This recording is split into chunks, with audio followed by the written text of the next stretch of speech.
আজকে আর আমরা আমাদের যে হোটেলে উঠেছি সেখানে আর আমরা লাঞ্চ দেখাচ্ছি না, কারণ বকখালির সেই বাস স্ট্যান্ডের একদম গায়ে এসি রেস্টুরেন্ট। আর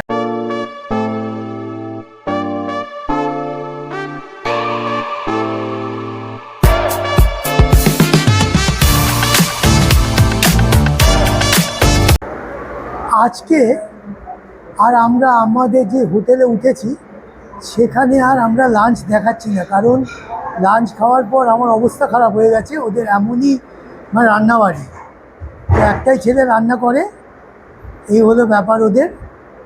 আর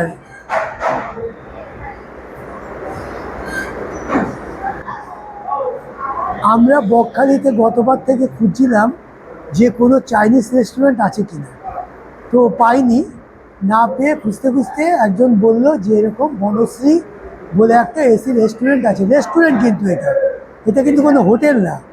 তো সেখানে এসে এবার আমি এটা রিভিউ দেবো যে এটা খাওয়ার কোয়ালিটি কেমন। আর এইটা হচ্ছে একদম যে বাস স্ট্যান্ডটা আছে বকখালির, সেই বাস স্ট্যান্ডের একদম গায়ে এসি রেস্টুরেন্ট। আর এই হলো তোমার আজকের মেনু। এই হচ্ছে তোমার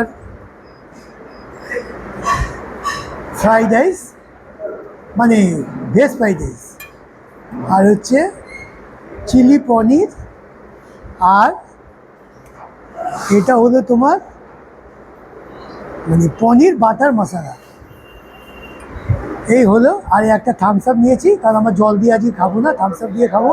কারণ আমাদের কিন্তু আজকে মানে খুব একটা ভালো কন্ডিশন নেই। আমরা ওখানে খাওয়ার পর ওখানে আমরা কোনো রকমের ব্রেকফাস্ট খাইনি। আমাদের ব্রেকফাস্ট মানে পুরো ফ্রি ছিল, কমপ্লিমেন্টারি ব্রেকফাস্ট, তাও আমরা খাইনি। মানে ওরা এমনভাবে জিনিস দিয়েছে, এমনভাবে ভেজেছে। দেখ এখন এখানে আমরা দেখতে পাবো যে কীরকম মানে এদের খাওয়ার কোয়ালিটি কেমন। তা দেখছি খেয়ে।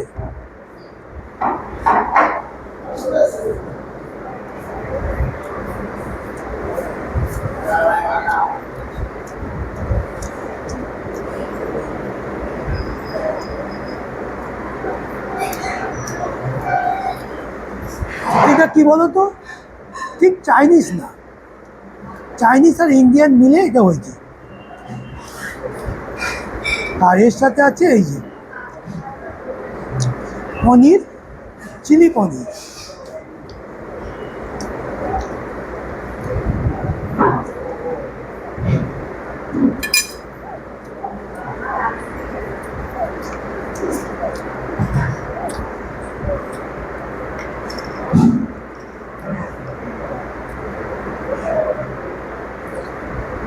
আর এর সাথে দেখাচ্ছি বাটার মশলা, পনির বাটার মশলা।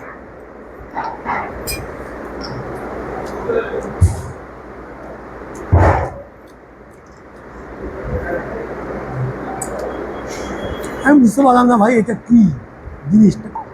তার মানে এখানে সবই এরকমই বানায়, হয়তো এখানে এটা পাওয়া যায়। তাহলে আর কি দেখাবো, দেখানোর কিছু নেই।